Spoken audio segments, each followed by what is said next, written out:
Hello, horses. Hello, horses. Join us for the Unsong podcast. Who are you? My name's Mark. My name's Chris. Here we are again, tracking down the stories, scenes, and unsung figures and heroes who have influenced music, often from out with the mainstream. Mark, how you feeling? I'm feeling warm, but I'm ready to go. I was going to say, so anybody watching this thinking, what's wrong with those two guys on that vodcast? This is what happens when Scotland gets above 25 degrees. Yes. So, Chris, what are we doing this week? This week we're going to cover the enigmatic Q Lazarus and a track called Goodbye Horses.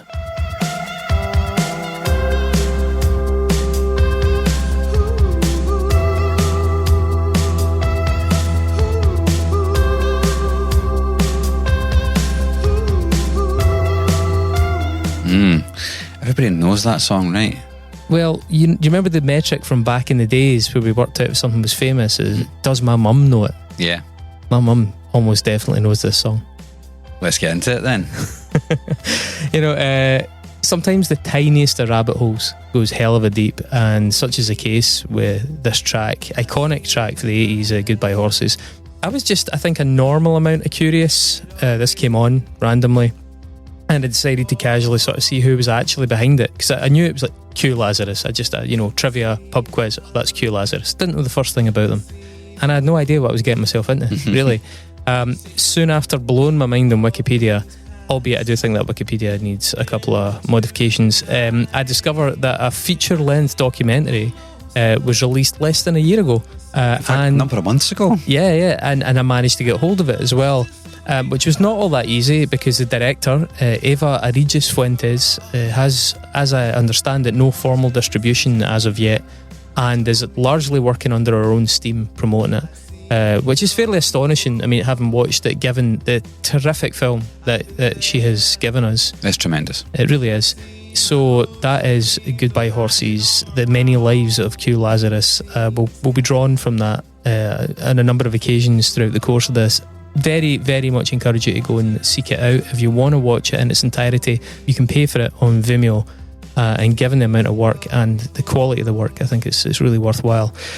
In itself, that sort of sense of injustice there about, Eva struggling to get distribution, that actually maybe becomes a little bit analogous for the fortunes of our central subject, Q Lazarus, also known as Diane Luckey. Mm-hmm. But our inroad on the whole subject of Diane and the project Q Lazarus is mainly going to come via Goodbye Horses, the song.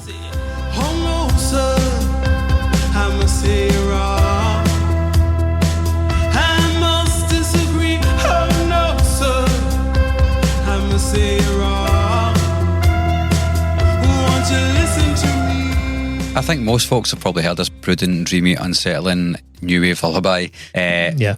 In fact, is it unsettling? Is that just post Buffalo Bill connotations? No, I think it's genuinely unsettling. Yeah. I mean, the androgyny of the voice in this track is striking to me. I was talking about it with our co-host Vicky. She always assumed it was a female singer. I was quite the opposite. I actually thought it was I don't know, I thought it was male, or at most non-binary kind of main vocal, in keeping with kind of gender bending 80s figures like Mark Hammond or Pete Burns or somebody like that. Yeah, so the track itself was first released in 1988 under Q Lazarus and the Resurrection, which I guess was kind of the project that she had over... It's a bit Princey, isn't it? A bit Princey, yeah. Prince alarm. The writing and lyrics to this song are credited to a chap called William Garvey, who died in 2009. Mm-hmm. He described it as being, quote, about transcendence over those who see the world as only earthly and finite. The horses represent the five senses from Hindu philosophy and the ability to lift one's perception above those physical limitations and to see beyond this limited earthly perspective.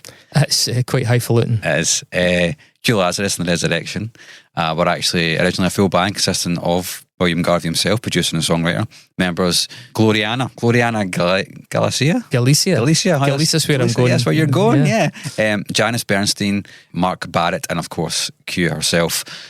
But she was also occasionally credited as Diane Luckey, occasionally as Quiana Lazarus, and Quiana Diana Lazarus. Lazarus with two Z's, by the way. Yeah.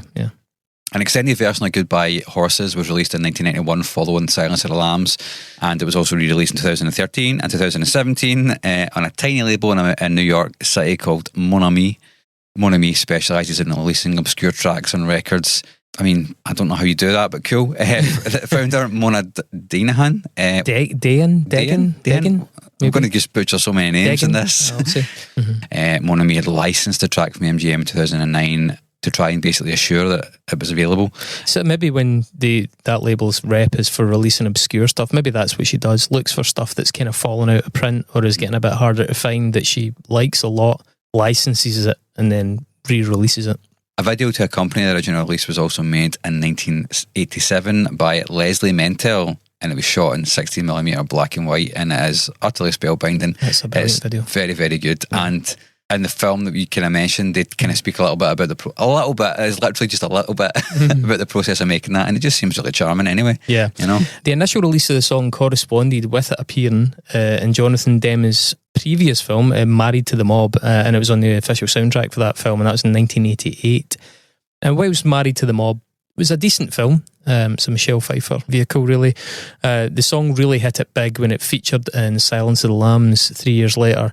And Silence of the Lambs, was one of the top, if not the top, I mean, genuinely, debatably, the top film of that year. And that was a good year. I mean, that was Terminator 2, Robin Hood, Prince of Thieves, stuff like that. It's probably one of the best films ever made. I think so, yeah. Certainly one of the best films in terms of enduring. It's still an amazing film to watch. I think it's up there with Jaws, in terms of like go back to watch it again films. And Goodbye Horses, the song was key to a very key scene of Buffalo Bill, the serial killer, in that dancing in front of a mirror. I'd fuck this song.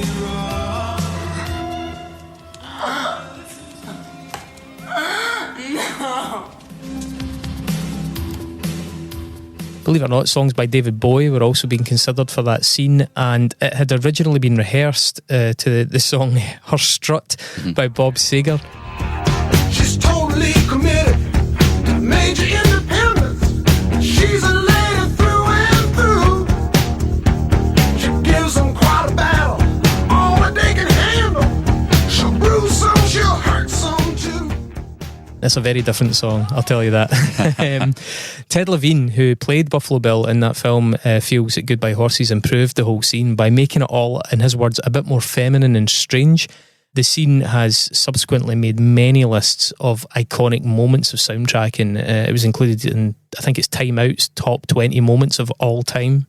Yet, despite the success and the infamy of this track, as I say, my mum probably even knows this track, Q Lazarus have no other hits. But that's not to say that they were just a one-hit wonder, because Q Lazarus didn't actually officially release any otother music from this point on. And in fact, Q Lazarus vanished, almost literally. Not just the project, but the person herself, Quiana, gone for years. Friends, bandmates and family alike totally confounded. To such an extent, the Q Lazarus was even the subject of a very popular subreddit, which is called Unresolved Mysteries. There's loads of cool stuff on there, but that site crowdsourced sleuths to try and solve cold cases and missing persons, and the Q Lazarus one had hundreds of entries in it of people trying to work out what happened. I mean, you could have just looked at a census because she was still living in New York City, but I digress. In 2018, Dazed and Confused, which is now Dazed Digital, ran an article by Thomas Gorton musing on the whereabouts of Q Lazarus. Yeah, so this is a QAnon. Yeah, QAnon. Like a pun, yeah. I like the pun. He had been searching for traces for her for almost a year when he wrote that article. And his article was actually particularly fascinating because he actually talks quite a lot about Bill Garvey, but it's kind of inconclusive on Q herself. Yeah, he didn't really make much progress regarding Q, but he did unpack stuff about Bill that I've not been able to read anywhere else. I mean, his article set the ball rolling, actually, in this. In 2019... they ran another article. Dazed and Confused? Yeah, Dazed and Confused ran another article titled Searching for Q Lazarus by a writer who called themselves Kelsey Chapstick. Might not be their actual name. Yeah. So the touch paper was lit in the investigation when, quote, on August the 9th, 2018, the handle at aka Q Lazarus appeared on Twitter with a display name Diane Luckey and a bio that read, 57 years young, I sang a few songs in the 80s and 90s. That same account then tweeted at Dazed and Confused, presumably on the back of Gorton's article, and then it also DM'd Kelsey Chapstick themselves. And said, the message is really interesting. Yeah. And said, quote, "Hi, sorry to bother you. I just wanted people to know that I am still alive.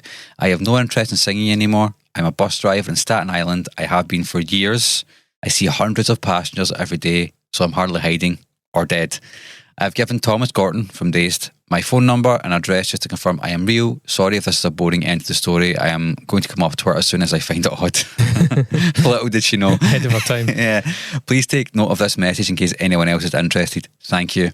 End quote. The magazine itself was sceptical about catfishing, but according to info they found in the New York Post in 2015, a Hasidic-owned bus company was sued Jewish. Yeah, by a Staten Island bus driver named Diane Luckey, who claimed they refused to hire female drivers, so things began to seem potentially legit. So as I understand it, yeah, Hasidic Jews, a little bit sexist, and she had gone for work and then took them to court, and that got her name in the press, and Dazed and Confused found the record of this and were like, maybe this is actually real. Staten Island, Diane. Yeah. Another filmmaker at the time, Sean Gallagher, was also in the trail of Q. Gorton had called the number that he was given. You know, it says in Q's DM that she'd given him a phone number. He'd called it, but the woman who answered denied she was Diane Luckey, and so the trail kind of went cold. Kelsey Chapstick got hold of the given address, which was on Staten Island. She went there and actually spoke to two young folk outside the house who confirmed to her that a Miss Luckey lived in there, and one of them even sort of said that a publicity photo of Q Lazarus that he was shown, he was like, "Oh yeah, that could be her." But when Kelsey went to the door of the apartment, a man with a grey ponytail answered and said that she must be mistaken, no Q Lazarus was there. In hindsight, I mean, Q Lazarus, Diane definitely wrote that tweet. She definitely wrote that DM. Or it seems so anyway, it's all very accurate. But after dropping all those breadcrumbs, it does seem that she slightly got cold feet. Yeah. Even more interesting as well, Kelsey later learned from a photo that she came across that the man who'd answered the door was Diane's husband, Bob Lange, who's in the documentary quite a bit. And one of the young people she spoke to outside had been Diane's son, James. That's wild, isn't it? So in the documentary we mentioned previously, we actually owe quite a lot of this episode to that tremendous documentary, and as you said at the start of the episode, it is called Goodbye Horses, The Many Lives of Q Lazarus. It was released in 2024 and directed by Eva Aridjis or Eva Aridjis Fuentes, depending on the timing. She's adopted a name. She's a Mexican-American filmmaker who was born in the Netherlands and has a number of celebrated smaller-scale films to her name. The film is a bit of a passion project for Eva. Beyond the tragic sudden passing of Diane in 2022 during filming, the project was hugely impacted by COVID, and you can certainly see that in the way that towards the end of the film it becomes what looks like iPhone footage, basically. Yeah. But she started with a cinematographer. Yeah, totally. You can see that, like, it's very clear. Like, the difference is stark. I think even if you're not a film buff, you could probably still see that, you know. But she was eventually able to finish it due to Kickstarter funding, which is pretty cool. But the story of its genesis is actually really interesting. It's told a little bit in the film, which we do recommend you should watch after you've watched this, of course, or listen to this. But like so many of us, Eva encountered Goodbye Horses via Silence of the Lambs, and as a DJ in New York City, she used to regularly spin the track. Yeah, she had read the article in Dazed and Confused from early 2019 that we mentioned, Kelsey Chapstick one, and she knew that Q Lazarus had been a taxi driver at one point. And this is quite remarkable. One day in 2019, Eva's on her way out, so she calls it a Via, which is basically a now defunct equivalent to Uber. And she gets in, and the driver's an African-American woman in her late 50s, and she's playing Harvest, the album by Neil Young, and also has a stack of CDs in the cab. Did I see you down in a young girl's town with your mother in so much pain? I was almost there at the top. So the taxi driver is obviously a music fan, you know, not just listening to background radio. Eva did sort of start to join the dots, albeit didn't want to jump the gun. At one point, the driver took the wrong turn and when asked, said, "Oh, this isn't my town," that she's from Staten Island. So there's another point in it. And Eva decides to probe and ask her, "Oh, hey, did you ever go and see Neil Young?" The driver says, "Oh no, my concert days are over." And at this point, Eva just takes a gamble and says, "How about Q Lazarus? Did you ever see her?" And the driver hesitated, and then I said, "I heard of her," and then changed the subject. Across the course of the taxi ride, I believe they actually ended up singing along with the Neil Young stuff together, and I think Eva mentioned that the voice also seemed quite familiar. When they stop to get out, or when they stop for Eva to get out, the driver leans round and offers her hand and says, "Nice to meet you, I'm Q." And despite the fact that, as I understand it, the car was blocking traffic, Eva manages to give her number, and then they part ways. And I don't think Eva really expected to get a call at that point. As it happens, on the night out that she was going to that night, the DJ at the club plays Goodbye Horses.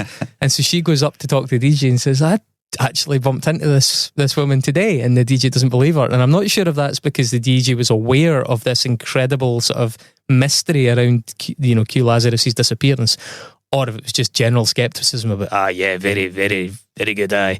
But there you go. We should also probably refer back to, we kind of dropped it into the mix there, but Diane Luckey passed away before the completion of this film. Mm-hmm. So, and the film does feature that, and it's very emotional, and it's really sudden.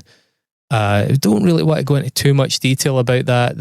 It seems a bit macabre, and it's not really relevant to the discussion of the music. But again, you'll see the details of that and the impact if you go and watch that film. Yeah. So coming back to the story, the next day at 10 a.m, Eva gets a phone call from Diane, aka Q, and apparently she had a dream of performing, and that dream included Eva. As a reasonably superstitious person with a belief in fate, she takes that as a sign and then makes the call. I'm inclined to think that the story of how she met Jonathan Demme, a man who changed her life as much as any, perhaps influenced her decision to reach out to this cab customer. That influenced her superstitiousness regarding... Totally, yeah, because it actually feels like, I'm not a superstitious person either, but it feels as though, this is kind of weird, like you would definitely... If you're already of that mindset and susceptible, then that would be like, last time I had an amazing encounter in my taxi, it changed my life, so maybe I should. So we'll explain that shortly, actually, what happened with Jonathan Demme. Yeah, ultimately they filmed together for 3 years, from 2019 until Q's untimely death in 2022, as Chris mentioned there. Eva ended up with 100 hours of footage, but the first cut of the film was 3 hours long. Yeah, I think it's about an hour 45. Yeah, it is an hour 45, yeah. The plan for the film was to go through the history of the music, unpacking the missing years, and then try to enable connecting Q with her old bandmates, and then ideally create a reunion and ultimately a performance. Yeah. But from then on, the hope was that she would return to performing and recording, and then that the Lazarus element would form like a resonant theme of the story. She would rise from the dead like Lazarus. Yeah. I think that Eva kind of wanted to sort of like nudge fate along to kind of lean into that kind of angle. But that wasn't to be. I want to put the band back together, regardless of what it really is. I want to work with you. Yes, yeah. I love you, Shane. You don't know how much. And we're also going to do a concert in New York. We are? Yeah, now... Have you been singing much in the last 20 years? I haven't sung at all. Doing anything? I haven't done anything. I told you, I walked off the planet. I did. What united Eva and the three journalistic sleuths who preceded her was, I need not just to know what happened to Q Lazarus, but given the aura of mystery, but also to find out who that person was. Some years later, with the benefit of all their efforts and a few other scraps here and there, we now have a fairly complete picture of what happened to her. Yeah. So who is Q? Who was Q? Who was Diane? Born in New Jersey in 1960 to a World War II veteran, Diane Luckey was one of 7 kids. She wanted to be a singer from the age of 12 after going to see Bubbling Brown Sugar, which was a stage show in New York City. I think it was like a medley of like famous songs by famous African-American performers.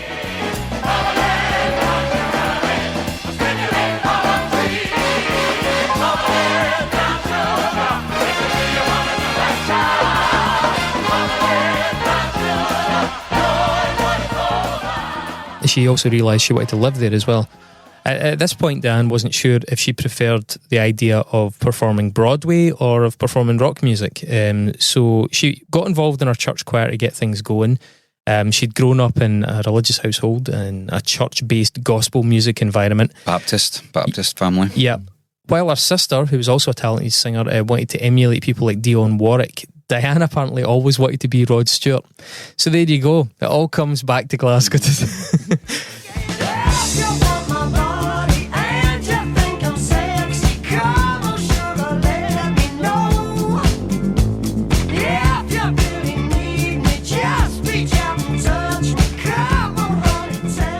But at 18, she moved to New York City and to the South Bronx, which, man, we talked about it on the No Wave episode, was a tough place. Her family were not happy about her not going to college either. No.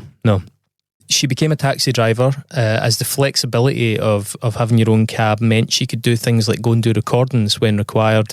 Rap was just kicking off at the time, and she did a bunch of backing vocal work in studios, but she was kind of unfulfilled, and so she started to pen her own stuff. Mm-hmm.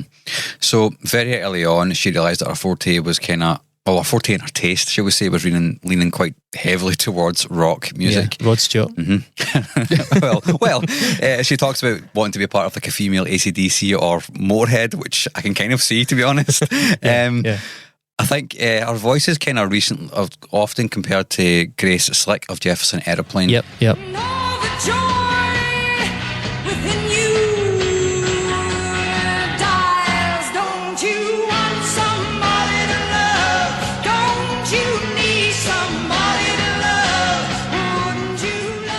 And that's probably quite evident on tracks like White Lines. Yeah, it's not so obvious on Goodbye Horses. People are like, what? But when you hear the other examples of her singing, there it is a much more understandable comparison.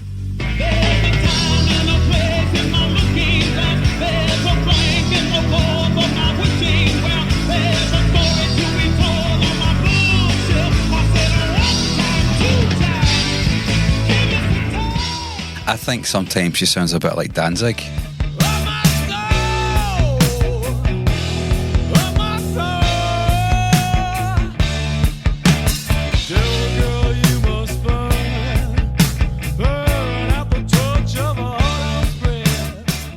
Yes, actually, it's funny you say that. I did think Danzig at points. Just that kind of, he's a kind of fractured blues crooner. Yeah. And there's totally that vibe to her voice. Absolutely, that did come up. Yeah. The tracks like Hellfire and Summertime are from that period.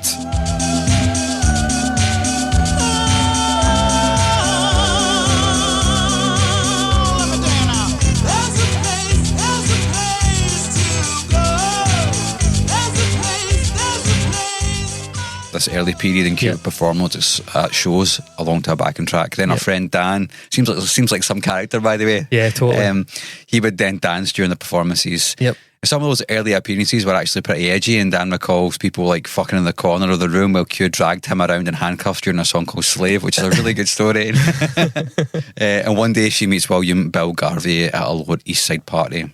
They hit it off, they start hanging out, and they start writing music together. And not long after, she's just come out of working a long shift, like 14 hours, and Bill calls her and asks her to come in and do vocals for a song.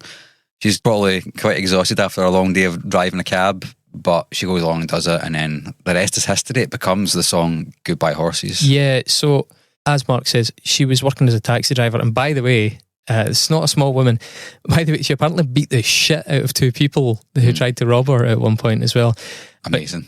Going back to something we touched on earlier on regarding Jonathan Demme, an encounter that changed her life going forward.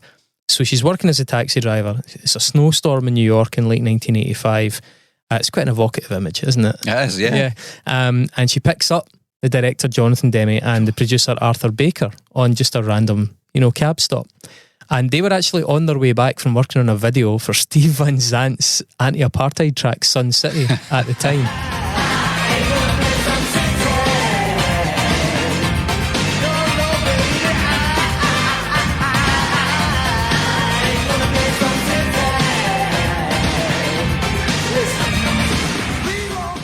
So you can hear them in the back seat discussing film and music, obviously having come off that set. She drops off Baker, and then she kind of gets the courage to strike up a conversation with Jonathan Demme, asking him if he works in the music industry. And he says, well, sort of, I'm a director and work in film. And she plays him her demo tape, and he was really struck by it, amazed that he hadn't heard of her before. He then featured her song Candle Goes Away, which might or might not have been on that tape. I'm not exactly sure what was on the tape she played him, but he features that song in his 1986 film Something Wild.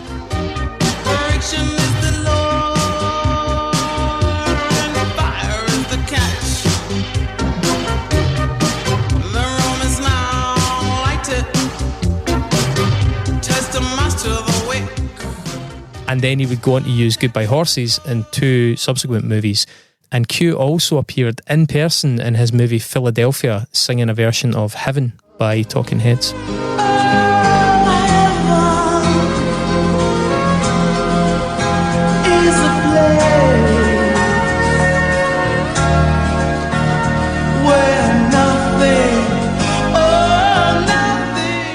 Yeah, I mean, the story around her actually appearing in that film is really great and is worth watching the film for as well. I'm not going to reveal that here, but it's definitely worth looking at. The song that won an Oscar. Did it? No. The film, obviously. I think the film did, didn't it? Silence of the Lambs. Silence of the Lambs. Yeah, I believe so. So despite the modest success and movie opportunities by 1988, frustrated by hitting a brick wall in the music industry in the USA, she moved to London. She put together like a hard rock, sort of soft rock, hair metal, heavy metal band under the name of Q Lazarus and the Resurrection again. Well, I think she actually... I couldn't quite work out, because I was trying to see ticket stubs from back then, if it was Q Lazarus and the Resurrection, or did they just go Q Lazarus on some tickets as well? I even saw it spelled funny, but that could just have been a stupid promoter. Yeah. There's plenty of us about. I Don't Want to Love You Anymore and Mama Never Said are songs from that era.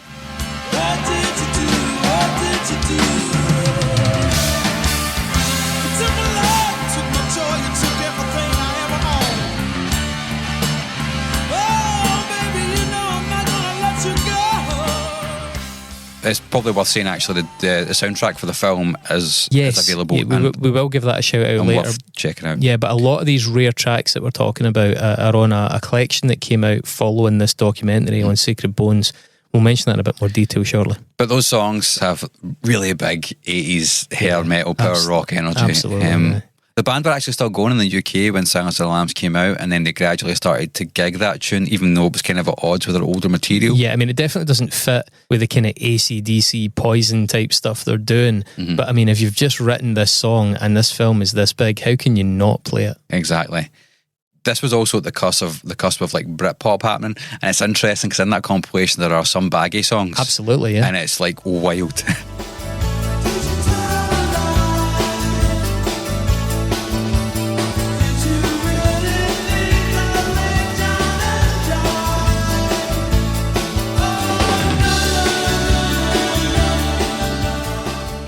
And a couple of dance songs as well, so a dance explosion's happening in the 90s at this point as well, both here and in New York States, as well. So slowly their sound began to morph into that kind of Stone Roses. It got a bit more Manchester, didn't it? Yeah, it really did. So tracks like Bang Bang and I See Your Eyes have that kind of floppy early 90s hybrid energy.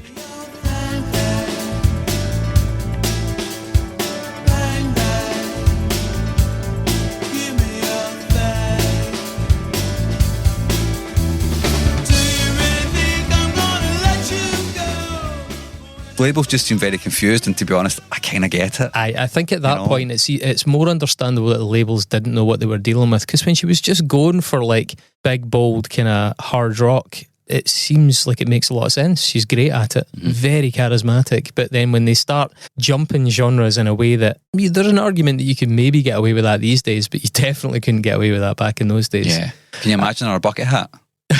I mean, it is proper like Stone Roses. Yeah. It reminds me of that song Fool's Gold at points. Totally. So around about 1993, in the time of Philadelphia, she returned to the USA because she felt that perhaps the timing, was right for something to happen there. But musically, as we're saying, she was just in a kind of strange place. She was working on music now with that guy we mentioned earlier on, Dan, aka Danny Z or Danny Z by that point. Danny Z. And it was totally on the nose 1990s electronic pop, really cheesy, but also the kind of thing that was doing really well.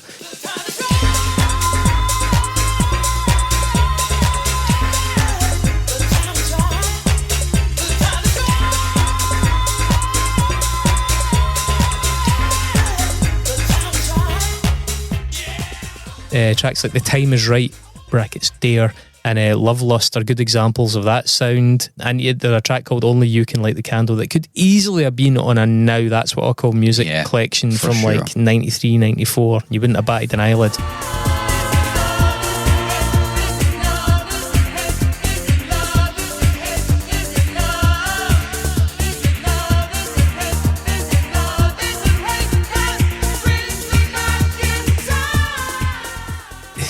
clearly felt extremely disillusioned that yet again this project with Dan wasn't succeeding. She said they were getting so much reassurance from people around them that what you're doing is amazing. Whether or not you like the style is different, but the quality of what they were doing, this absolutely deserves to break through. And I think I get the sense from the documentary, she was getting really emotionally fatigued. And she's talking about it. You can sort of physically see her body language change as well.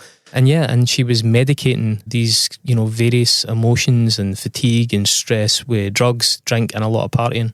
Yeah, so as you have probably no doubt, Caleb, at this point, there's been quite a lot of lack of progress in music for her. Yeah. She's been at it for, I guess, a good 5, 6, 7, in a 8 structured years, way. She's had big moments that have been quite fortuitous, but she's not had structured, like a contract. I mean, she's still only got one track out at this point. And a bit of drift stylistically as well, you know.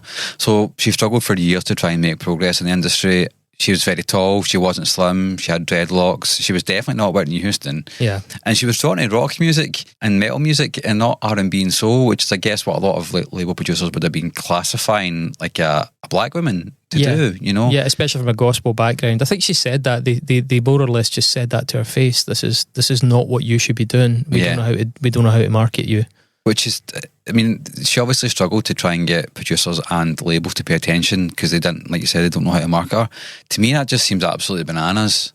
That's a massive, unique selling point. There's something big could happen there. Yeah, with hindsight, it seems mental. And it is a bit odd because somebody like Tina Turner had success in the rock sphere by this point, by the early 90s.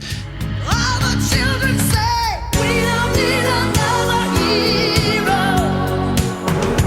We don't need to know the way home. All we want is life beyond.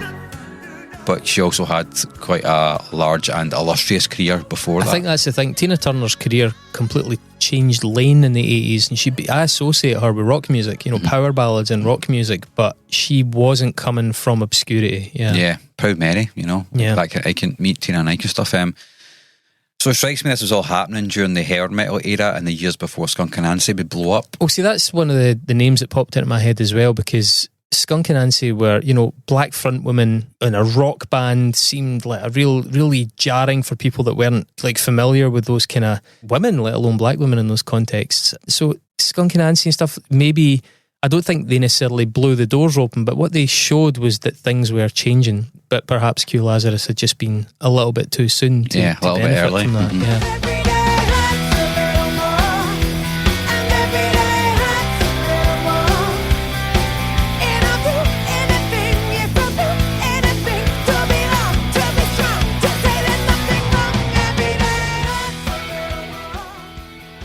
And so I think we should discuss the names a little bit.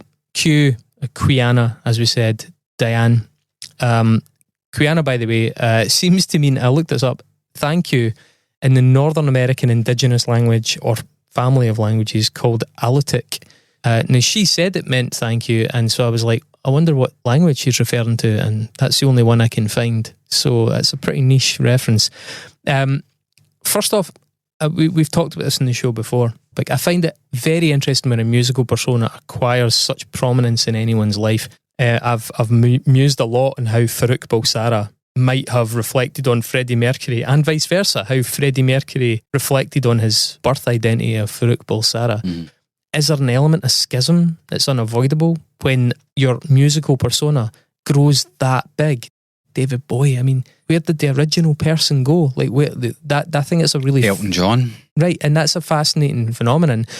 It's talking about the schism aspect of it. You could be associating, let's say, one aspirational version of self with one label and the perhaps unwanted reality of yourself with the other. So the negative feelings get attached to your earlier self that wasn't good enough, that got bullied at school, whereas the version of you that was hitting the headlines and was popular and was loved and lauded with praise, all associated with a new name. And I think that's just it's a little bit sad on some levels, but it's also quite understandable. I think Q Lazarus is almost entirely conflated with the fantasy and the aspirational elements of her career. Can we therefore sort of imply that the bad stuff happened to Diane? Maybe, the good stuff happened to Q Lazarus? I don't know. But on that note as well, you have to excuse me if it sounds a wee bit glib, but it's unavoidable. I'm sure most of us probably flicked an eyebrow when we heard it, but I want to reflect on Diane Luckey's name, Luckey. Once we learn about her, how her life went off the rails, you know, it's easy to be like, was she actually all that lucky? I would suggest yes. I think that Diane actually had some remarkable luck, in fact, noteworthy luck that we've already mentioned. I mean, we can safely, I think, call it luck that brought Jonathan Demme into her taxi that night, you know, without getting too obsessively philosophical about it. That is luck. That is really good luck.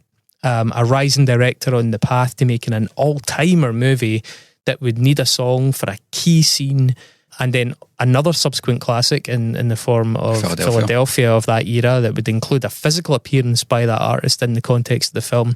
He was also a man. He wasn't just like somebody that pissed off. I mean, he had her on 4 different movies. Films. The same song in 2 films, which is unheard of. And he went back to her multiple times and made sure that she was personally paid for her work. He was attentive. He was thoughtful. Likewise, everything that led to the documentary we're talking about with Eva, that was a small measure of fantastic luck that a filmmaker who had already had a conversation about making a Q Lazarus film with one of her friends got into that same woman's taxi, of all the taxis in New York, which is quite a big place. You may have heard that somewhere. By contrast, I think the things that went wrong in Diane's career, Q's career and life were less to do with luck and more related to bad decisions, whether hers or whether completely out with her control. You know, the simple act of not getting picked up by these labels is somewhat baffling given her talent, but as this entire podcast can confirm, you know, it's absolutely not unusual that a very talented act does not get signed. The music industry is, we can confirm, nowhere near a meritocracy. One key decision in her story was when she was not included on the Philadelphia soundtrack. Somebody made that decision. They made it for a reason. And that was a massive blow to her career at that juncture. And I think to her, well, certainly I know, to her morale. Again, the decision is maybe slightly confusing, but it's not luck in the true sense of just luck. And yeah, and by her own account, when you watch the film, that decision played a huge part in her state of mind when she suddenly vanished. Yeah, and I think another key aspect of her kind of disillusionment and sudden disappearance actually relates to her love life as well. Yeah. So in the film, she talks about a chap called Richard and the kind of heartbreak that she endured in that relationship. In London, Diane had met a promoter called Richard, whom she describes in the film as the love of her life to that point. He isn't involved in the film in any way, and Eva's spoken about the hesitancy in terms of approaching him for it, not at least due to it being potentially unsettling. Yeah, for Q. Yeah. Sorry, upsetting. But also due to his reputation and the role in her life. He acted as a manager for a while, which was not a good idea in Q's own words. He was a regular drug user, and with him she goes from being mostly abstinent to a heavy user. Her band members and friends saw him as a negative influence. Some of her band members from London at the time actually say that as well in the film. Her life begins to spiral into a sort of debt and disarray, and the band was saying she starts to become hugely unreliable. There are some takes of some of the band songs on that record where her voice is a little bit fucked, you know, and you need to wonder what is that? She's never usually like that. Richard was with her when she moved back to America in 1993. However, he was getting homesick and quite distant. Yeah, apparently he hated Philadelphia. At one point he said something happened to his mother and he just went back to the UK and that was it for them, just gone, and she was totally devastated. Him leaving like that, combined with her finding out that her version of Heaven wasn't going to be in the Philadelphia soundtrack, again, baffling decision, with people like Bruce Springsteen, Billy Joel, Sade, Neil Young. You know, it was a huge deal. One that she had to manage alone. That's right, because not only had he gone and she'd gotten this news, but she was dealing with his loss, but she was dealing with this news without him there to help her deal with that news. Yeah, and then she hadn't even told her friends that he wasn't coming back. So imagine how much that compounds it, the sort of shame and the pressure of your friends being like, oh, but he's coming back, right? Yeah, he's coming back. Are you sure he's coming back? Are you okay? Yeah, he's coming back. But he wasn't coming back. And then it just starts to unravel. Yeah. This part of Diane's life is documented really well in the film. We'll just sort of trace through it because it's not massively musical, but it is quite instructive. And it owes a lot to her candour in the interviews. Following the heartbreaks, actually, plural, of 1993, friends did describe seeing a dramatic change in her. She spiralled into drug abuse. She went back to New York City and cut off contact from her band members, most of her friends and her family. From that point on, there are details of all sorts of dark times. She went into sex work. She struggled for money and spent what she did have on drugs. At one point, she sort of reenacts stealing a local dealer's crack supply. And we're not talking like a couple of bags here. We're talking like a full fuckload of crack. Kilos. Yeah. And she was spotted. And this led to the dealer coming to her apartment to try and get her, despite her sitting in the apartment in the dark, absolutely silent for ages, like days. Mm-hmm. And she eventually called the cops, and an actual shootout ensued in the hallway between the cops and the dealer, and I think maybe somebody was with the dealer. And after this, she escaped that shootout unharmed. She kind of put on a bit of a performance with the police, like you didn't know what was going on. Mm-hmm. But the neighbours were kind of wise to it, and they chased her out of the building. And she ended up living in the streets, like literally. She lived in homeless shanties. She lived in churchyards. She does meet her future husband, Bob, at this point, but she also gets caught selling drugs and winds up in Rikers Island, and she's in jail and she learns that she's pregnant. Her son James was born with traces of cocaine in him, and she basically ends up in one of these kind of court-ordered drug, what do you call it, detox rehab programs. Yeah, but it's a long thing, Bob struggles to take care of James due to Bob having the slight invalidity and having an awful lot of work as well. She convinces her family to take custody of James. After some time, she vows to leave the legal system and get her son back and raise him, which she eventually does. I think it takes her about a year to satisfy the criteria for child services, but she does, and she gets him back. He's 6 years old when he comes back. And James becomes a significant figure in the film, and obviously in her life from this point on. He's a passionate guy.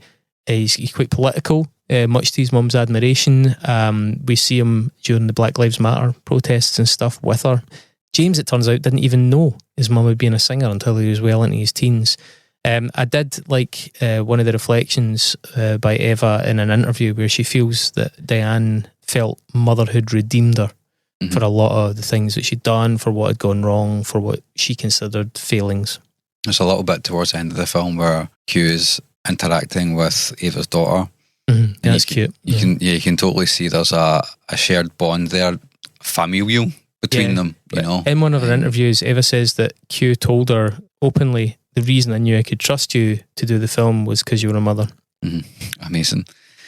So let's talk about her collected works, which when the documentary was released, it was accompanied by a compilation soundtrack of the previously unreleased music that's featured in the film. Yeah. All of it is unreleased apart from one song, of course. Mm-hmm. Goodbye Horses. Yeah, there's another version of Goodbye Horses on it that's really good. I kind of knew the New Wave version is longer as well.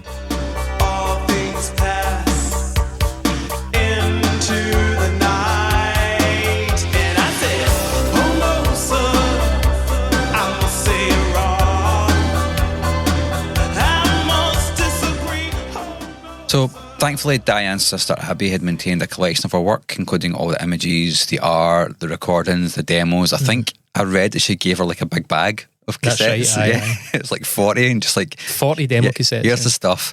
And this was because during the film of Philadelphia, Abby was acting as Q's manager and thus gathered it all together. Yeah. And when Q went missing, she kept it safe in storage. You just have to have a sibling that's going to take care of you. Yeah, because that stuff would be lost to the universe. Who knows, if it had been left with Q.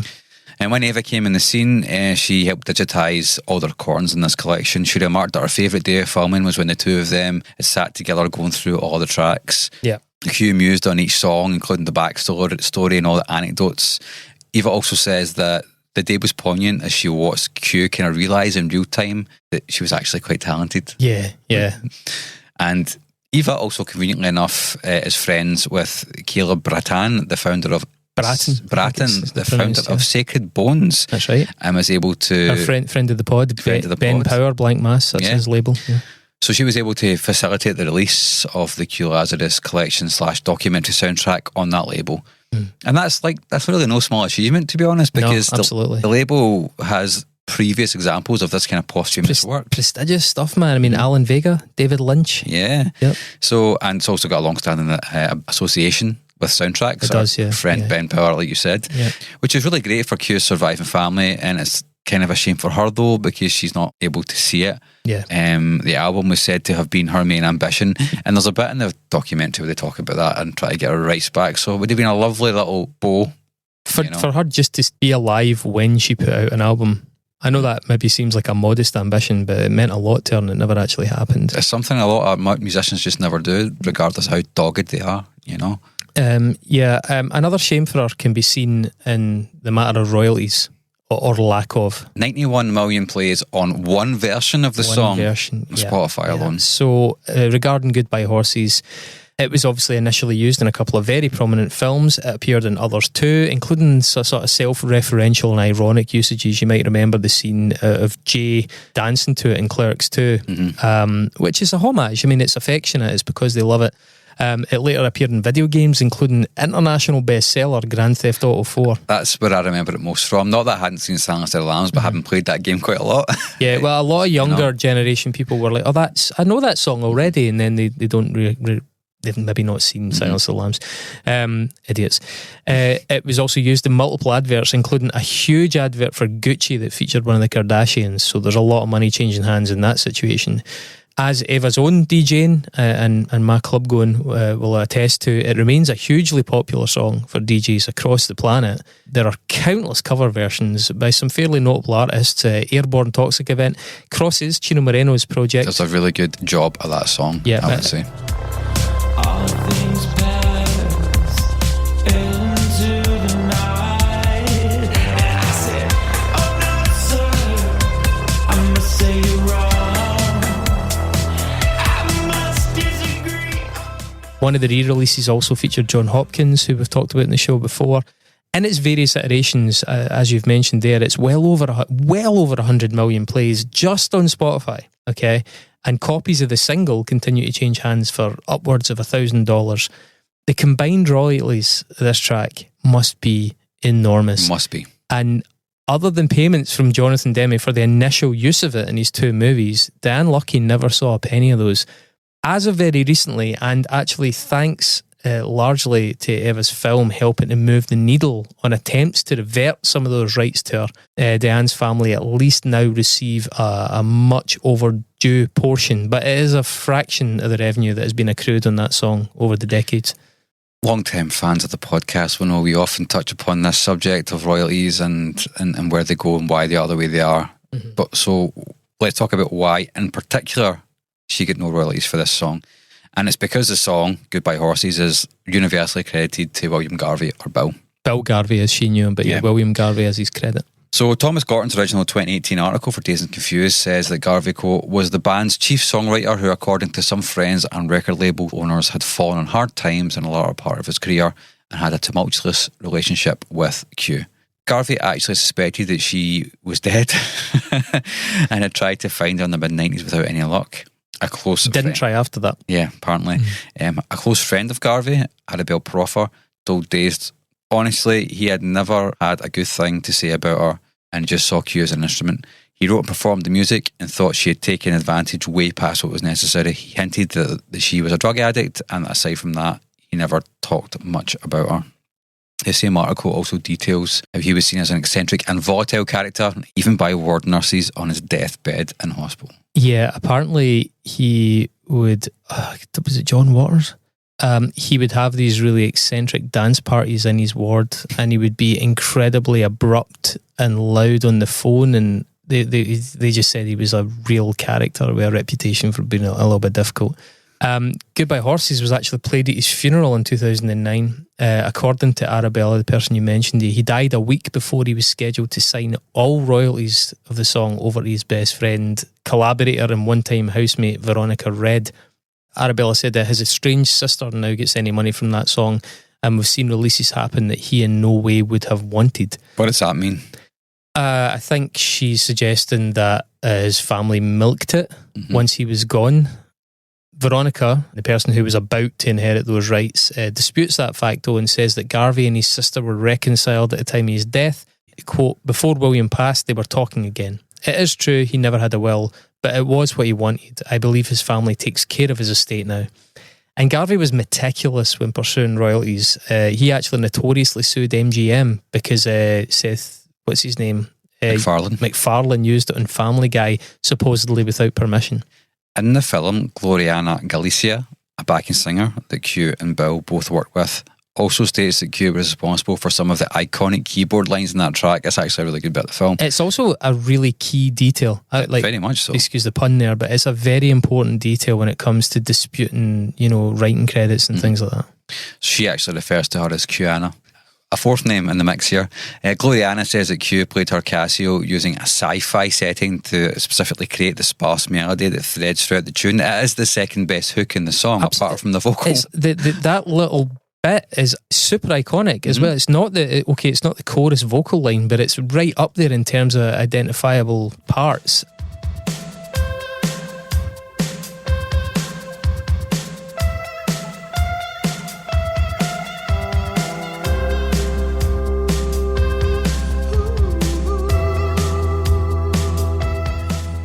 So yeah, Gloriana had a Casio keyboard, and yet it had a sci-fi setting on it that I believe Q was like just goofing about on, and she was like, oh no, this is it, and she started playing it along. Did she do the take that's on the record?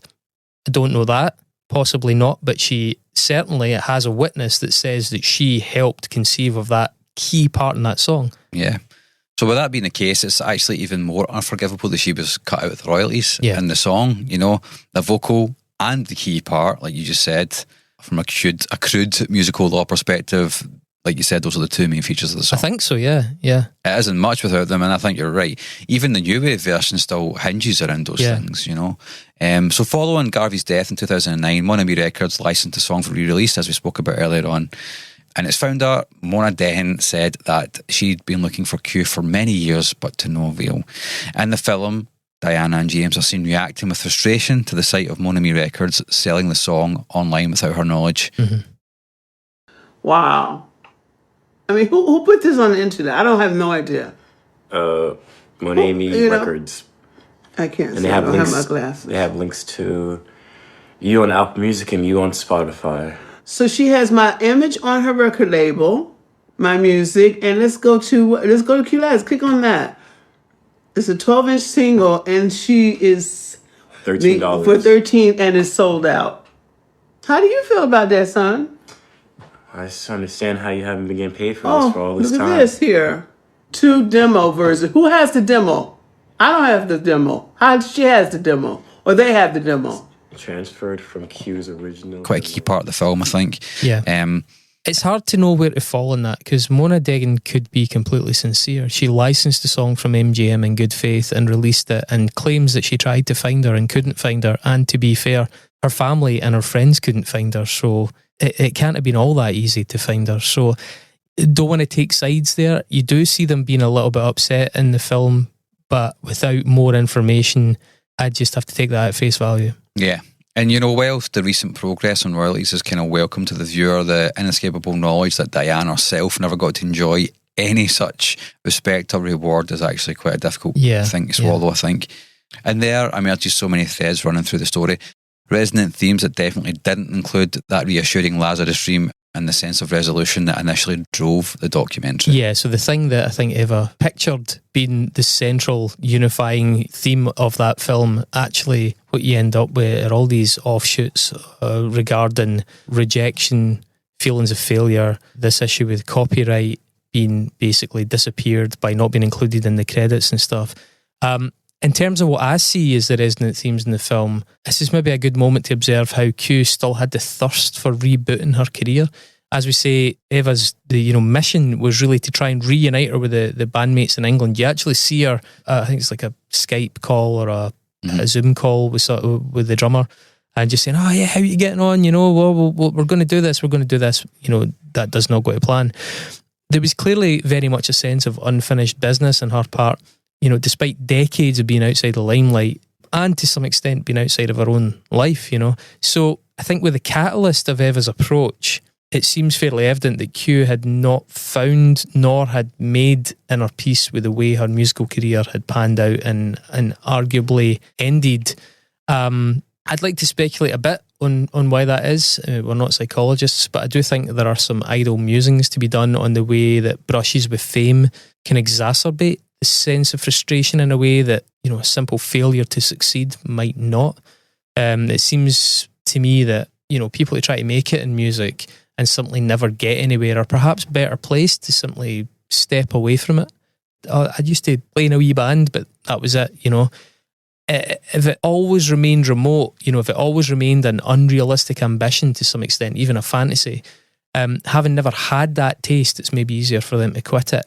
I think there's an Icarus parallel here, and it might have been more appropriate to call her Q Icarus than Q Lazarus. You know, I think getting that taste, having those opportunities, knowing what it felt like to be recognised as a talent, and even I think also it's telling the way she left that breadcrumb trail, those tweets, those kind of things. Like there was a little ember still burning in her, waiting to be rekindled. It was. I know she said, "I'm not interested at all in singing anymore," in that initial reach out, but I don't actually believe that.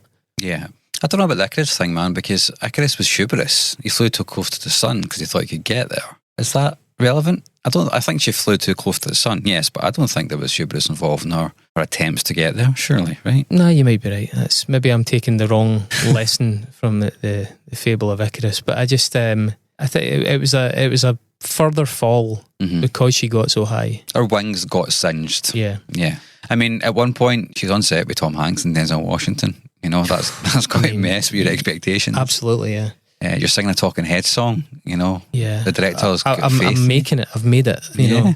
Whilst in reality, a few years later, she was a prostitute sleeping in a churchyard. She was a drug addict. There's definitely a cautionary tale in there somewhere. Yeah. But I think it's also probably worth positing that if Q had reunited with her band and relaunched her musical career, where would she be?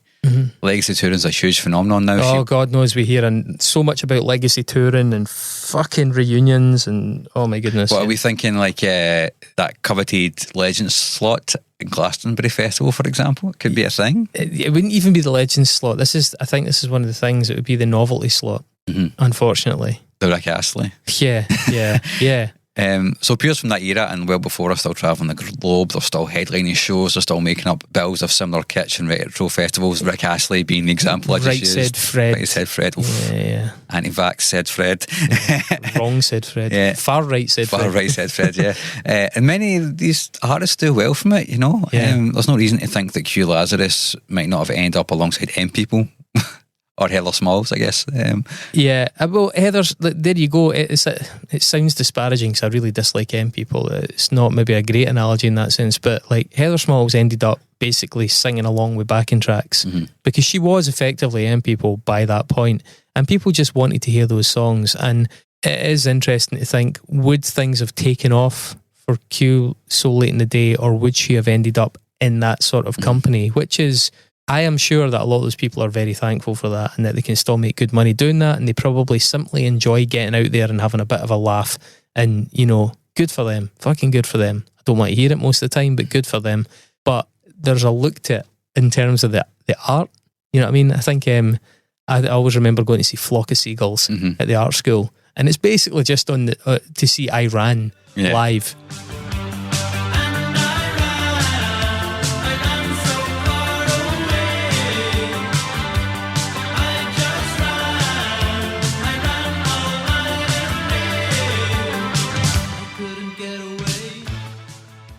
And it was fucking chronic. I mean, it was honestly like, you know, the Mitchell brothers from EastEnders. The singing was so bad. It was just, to be fair, they nailed that song. And I was like, oh shit, they totally got that one right. And I left kind of being like, well, I guess that's all I really wanted anyway. I have a horrible feeling that might have been the case. Yeah, I mean, legacy acts... I actually like the fact you still get to do it, right? Even if it's not too something much I of it, want though, to man. see. It's clogging up the whole system. But you would do it as well, though. The prices, it's so backwards looking. Like we're running out of material to turn into legacy at this point. I mean, like in doing so and going down that line, she would have transitioned, I think, in many minds from Enigma to One Hit Wonder. She would have officially become that, I think. And hey, here for sure. Her family, her friends would much rather she was here on stage or otherwise, you know, whether she's playing before or after M People or otherwise. We would rather the woman was here, right? We in this situation have the privilege from an emotional distance of depersonalising Q Lazarus, the pop act, We can muse on, how that legacy is somewhat protected now as a result of her passing away. She will never be back on those stages, going through those tunes for the 1000th time, or going through that tune, let's be honest, for the 1000th time, to crowds at state fairs and daytime festivals in Cumbria, that kind of thing. The merits of that fact, though, I think are very subjective. I want to check my privilege there, because I didn't know the woman, and it's a very affecting story. It's a very touching story. Seems like a lovely person, but the sanctity of that song will forever remain intact, I guess, now. It's the selfishness of me, the music fan, that sees that as a small consolation, I suppose. And for all of its tumult, it is trapped now in a haze that seems to match, I think, the sombre, bittersweet nature of the song that marked her highest point. Goodbye Horses. Yeah, I think you're probably right, So, as we said earlier on, the documentary, Goodbye Horses, The Many Lives of Q Lazarus, is available on Vimeo for you to go and Vimeo, have purchase. It is very, very good, and certainly worth a watch, and worth an hour 45. Let's just lean into it. It's very, very good. I consume a lot of music documentaries. It's right up there. It's really good. If you enjoyed this episode, then please like, share, subscribe, comment, all that nice thing. If you all that nice thing. If you have, this is the hip hop in you. Hip hop in me. If you've got some thoughts as well on Q Lazarus and her legacy, then please do drop them in the comments, or get at us on social media. We love to hear about that stuff. What do you think about one it? of the interesting things about Q Lazarus is actually going through the comments on her videos and various threads and stuff, because people who were at the shows, people who have ticket stubs, put really interesting things in there. When you do get acts that are as enigmatic as this, or as low profile as some of the other acts we've covered, sometimes you pick up some of the most interesting details in those comment sections. And yes, you have to maintain a bit of skepticism, but a lot of them can be fascinating. So if you know anything that we've missed, let us know. Yeah. And yes, if you really enjoy the show, then you can sign up to our Patreon, which is patreon.com/unsongpod, or you can get it in the link in the description if you're listening or watching on YouTube. There you get some really nice things for £4 or your local equivalent. That is not rising in line with inflation, is it? It's been that. It really is not. 6 years now? Yeah, and beer is getting more expensive. But if you enjoy that, then if you enjoy us and you want to give us some money, then you can go and do that. You get access to episodes a few days early. You now get bonus episodes on our off weeks. We did a fantastic bonus episode last week that only the subscribers will have access to. A really good one, full of Scottish patter and Scottish accents. So if you like Phil Anselmo, you'll probably not like it. Yes. Don't bother. And you also get access to our Facebook group. Yes, it's a Facebook thing, but you can also talk to us directly on Patreon if you really want to have a chat. And yeah, but there's also an enhanced tier, isn't there, Chris? Is there? Yeah. Tell me about that. No, you tell me about it. It sounds very special. It's very special. It sounds a bit Iron Man. Is this with the record label? It is the record club. Yeah. We buy albums from independent bands and labels, and we kind of curate them based on stuff that we come across. I'm a promoter, so I get sent all kinds of things. I tour. Mark hears stuff. Mark's a consumer of music who digs around. I tour sometimes as well. He does some well. Yeah. And basically we've built up this catalogue of stuff from all these different independent artists from across the globe. And Bandcamp, albeit it's not perfect, but certainly the revenue shares for these artists are so much higher, significantly better than simply streaming them. So even if you do end up streaming them, just invest in them a wee bit. By joining that record club, you invest in us, you invest in those bands and labels, and you invest in yourself, because once a month you get a wee surprise sent to you, and it's kind of based on your tastes to some extent as well. Don't worry, we're not just throwing random things in your direction. But yeah, it does really help everybody, and it's just a nice way to be part of the podcast culture. Yeah, so patreon.com/unsongpod, or the link is in the description below if you are on YouTube. Thank you very much for listening / watching. We'll be back soon with something just as interesting. Goodbye horses.